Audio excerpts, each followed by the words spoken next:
45,862 गांव में जमीन सर्वे का काम हो रहा है और जमीन सर्वे की जो टीम है वो आपके गांव कली गलियारा कस्बा में पहुंचेगी और आपके भी घर और मकान का जो है जमीन का सर्वे करेगी। बस इतना समझिए कि जमीन सर्वे से क्या लाभ होने वाला है, क्या हानि होने वाला है, उसको आज हम विस्तृत रूप से आपको बताने वाले हैं। अगर आपने जमीन सर्वे के ऊपर ध्यान नहीं दिया तो जीवन भर जो है केस लड़ कर इसके बाद कोर्ट कचहरी का चक्कर लगा कर आपका जो है वो खटिया खड़ा हो जाएगा। अब 45,862 गांव में सर्वे की टीम पहुंचेगी और इसके बाद कौन सा जमीन आपका है, कौन सा खेती वाला जमीन है, बाग बगीचा, कुआं, तालाब, स्कूल, सरकारी स्कूल, नदी नाला, चौराहा, सबका जो है सर्वे करेगी। सर स्वागत है आपका। जी बहुत बहुत शुक्रिया। आपने इस बार जो टॉपिक लिया है ये एक जन जागरण का टॉपिक है। हर एक लोगों को इसके बारे में जानकारी होनी चाहिए क्योंकि इसमें आज के वीडियो में खास ये है कि ये एक लोगों को आप अवेयरनेस तरह से एक जागरूकता पैदा करने वाला आपका ये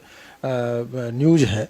इसलिए हर लोगों के काम की खबर है, कोई भी इंसान इसको इग्नोर नहीं कर सकता है। दो तरीके से, पहली बात ये कि आज हम दो टॉपिक बताएंगे। पहले तो जिनके पास ज़मीन है उनको क्या क्या लाभ है और जिनके पास ज़मीन नहीं है उनको ज़मीन भी मिलेगा, तो वो दोनों टॉपिक को हम आज आपके सामने रखेंगे। सबसे पहले जो बेसिक चीज़ बहुत सभी लोग जानते हैं कि सर्वे हो रहा है, तो सर्वे कई स्तर पर काम होता है। उसमें सबसे पहले एक उद्घोषणा होता है, उद्घोषणा के बाद जब कार्रवाई शुरू होती है तो हवाई सर्वेक्षण। ये चूँकि आधुनिक युग में पहले जो सर्वे का कार्य क्यों किया जाता है, ये एक बेसिक चीज़ आपको लोगों को समझिए। सबसे पहले सवाल लेते हैं कि जमीन सर्वे क्या है। देखिए, जमीन सर्वे के बारे में ये जो जिस तरह से मानव को गिनती करने के लिए हम लोग जनगणना करते हैं और अभी बिहार में आपने देखा होगा कि जाति आधारित गणना की गई थी कि किस जाति के पहले गणना कर लिया, किस जाति का कितना लोग है, कि उनके में किनको नौकरी है नहीं है, ताकि सरकार अपनी एक पॉलिसी बनाए। तो सर्वे का काम यही होता है। ठीक उसी तरीके से ज़मीन के संबंध में जो सर्वे का कार्य हो रहा है कि पहले बिहार में ये देखा जाएगा कि हम कितने ज़मीन है, उस ज़मीन का कितने लोगों के पास ज़मीन है, किसके पास कितनी ज़मीन है, कौन सा खेत आपका है, कौन सा प्लॉट आपका नहीं है, किस में विवाद है, किस में विवाद नहीं है, इत्यादि चीज़ों का गणना तैयार किया जाता है। हम साधारण शब्दों में बता रहे हैं, तो वही होता है सर्वे का कार्य।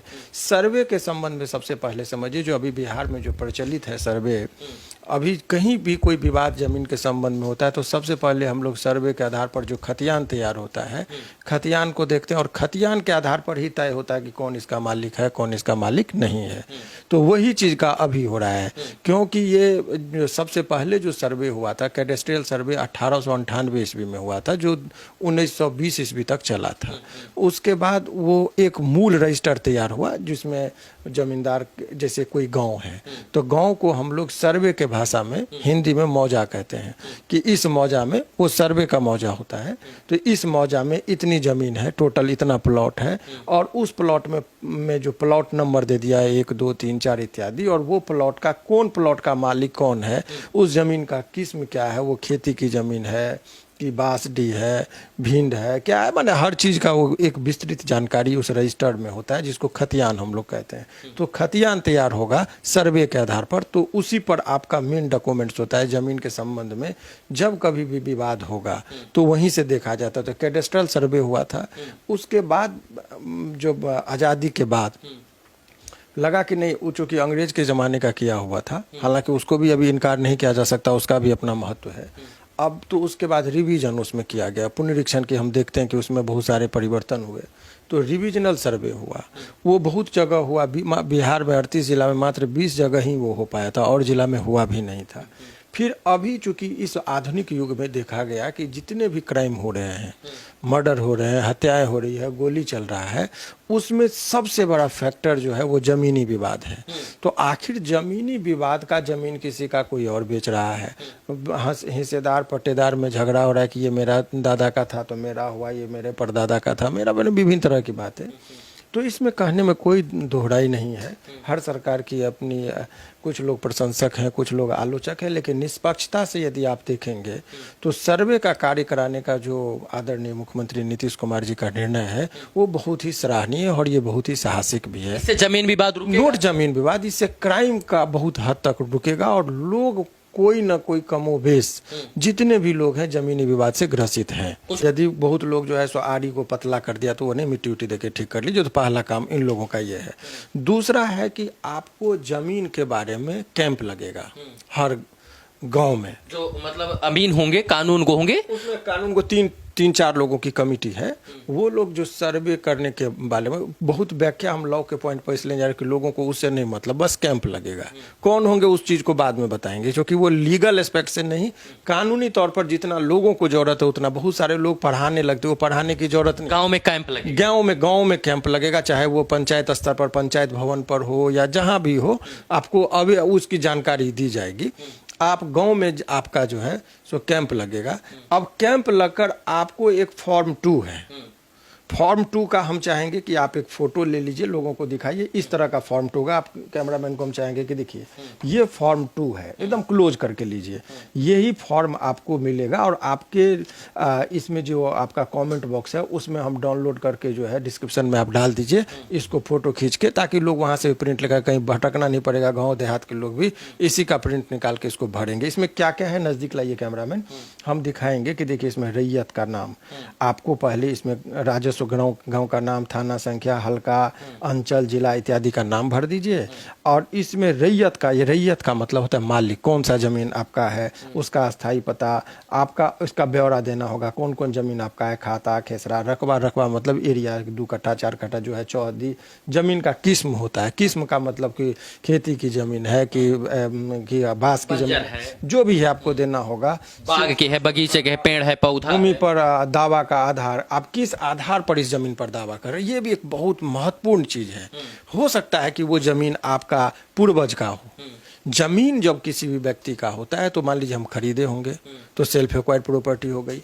ऐसा हो सकता है कि वो जमीन हमको कोई दान में दिया हो, कोई हो सकता है हमको विल किया हो, वसीयत, जिसका डाटा देना पड़ेगा, तो डाटा या आपका फॉर्म में आपको भर के एक ई रजिस्टर्ड। और इसको जो फॉर्म संख्या 2 है, इसको हर हाल में आप फॉर्म भर के दीजिए।